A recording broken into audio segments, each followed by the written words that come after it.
Usually right at the crack of dawn, we're up with the dogs, let the dogs out, air in the backyard. You know, I kind of get ready to get things organized, and usually by 7 o'clock, 7:30, we're out the door. It's a little wet last night. I grew up in Mississippi. I grew up in Indianola, Mississippi, in the Delta of Mississippi. Moved up to Eden Prairie in 1998. My dad's job moved our family up here. Grizzly, come here. So I moved to Eden Prairie, did high school through there, then moved down here after college for a job, and here we are.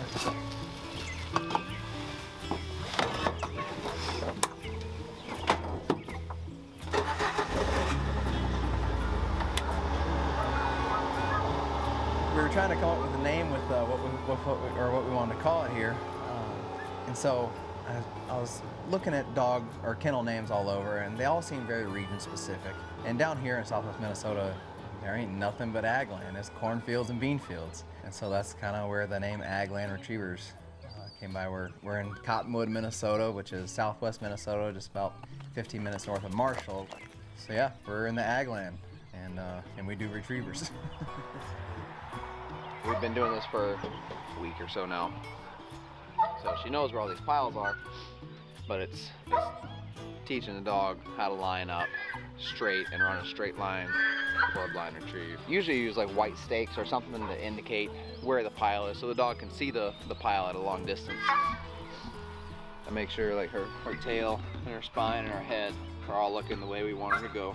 And we'll say dead bird, we'll say back. I've been training dogs this is going on my 4th year.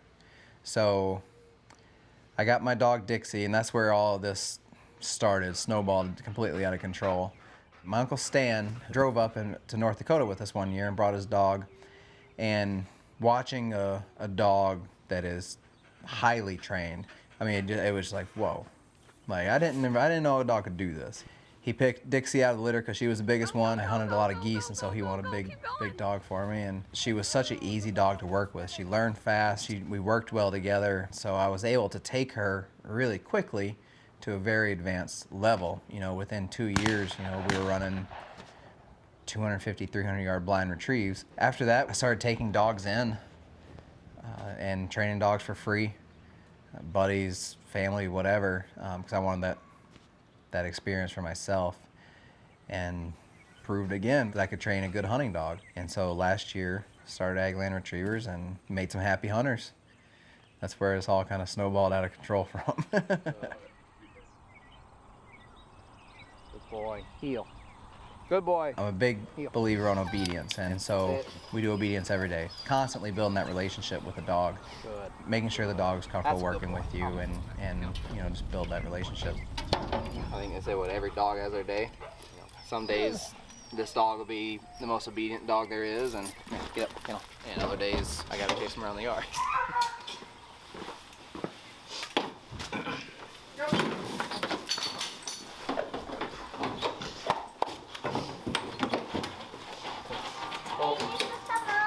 I know. Here, we'll skip it. Say no commercials.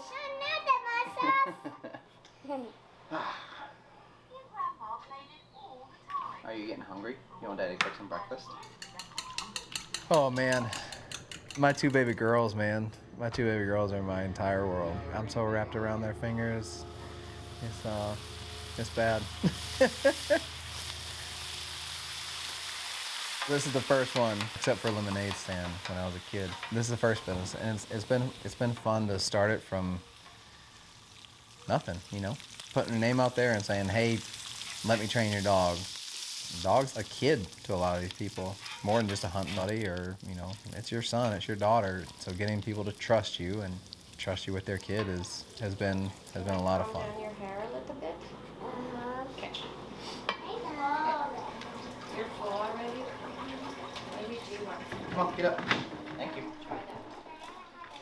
It's sometimes be hard to walk the line of being strict, discipline, high expectations for a dog, but also not like getting the dog down to where like, I don't know if I want to train anymore. Like this is starting to not be fun. So I make them fetch a whole range of different things. later on we'll use actually ducks and chuckers and geese and all that kind of stuff. Drop. Thank you. Fetch. I have a high expectation for these dogs that, hey, you know, when I say something, it means it, you know, or I mean it.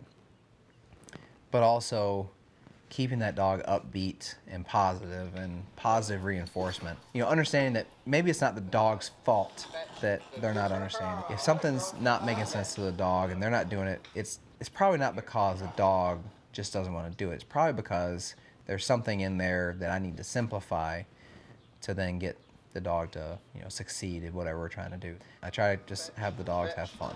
So he's pulling against me to get the bumper in his mouth. He knows what to do. So that to me, plus he's picking up fetch. He's picking it up off the table. These are all things that he's understanding what I'm expecting of him, and so we can move forward, right, Jackson? That mom sent me a text. Y'all had an early morning this morning. Yep, they're all early. Are you done filming? Dixie.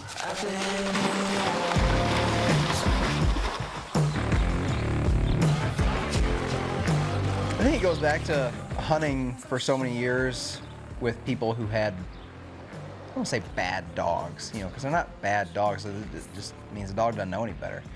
It's kind of a weird bashing community with waterfowl hunting. You know, everyone, this is my spot, oh, you're using those decoys, well, that's dumb.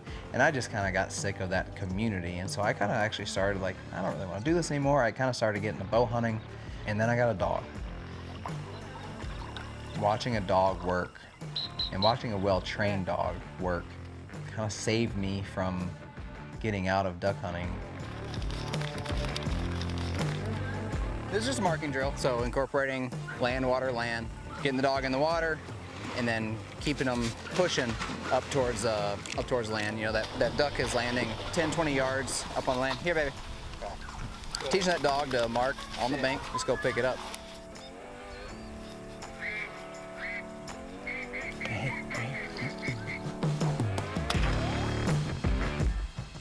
Ben! It's a special thing to have a really nice dog, but I want other people to experience that too. Anyone who sends me a dog, I want them to be like, dang, you know, I got a really good dog. Boy, she's hyped up. Come here.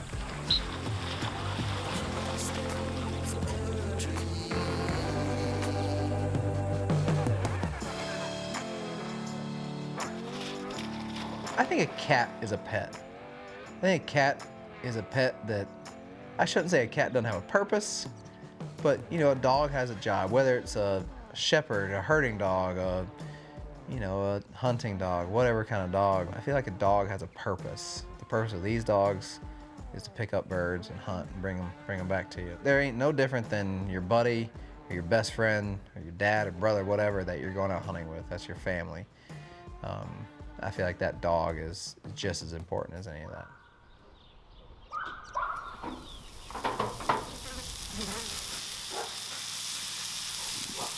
Agland Retrievers and Burger Bar. I want people to know when they're gonna drop their dog off here. They're dropping it off to get trained, yes, but they're dropping it off to be part of our family for 3 months. They're not gonna just spend time in the kennels and just get trained. You know, they're gonna go on walks with us. We're gonna take them to the lake to swim. We're gonna let them be dogs. We're gonna let them be part of our family. We're gonna get down to business. We're gonna train, but the dog's gonna be in good hands. I'm gonna take care of your little boy or little girl. I'm gonna give you back a bad retriever. In a good way. That's a burger. Yes, sir.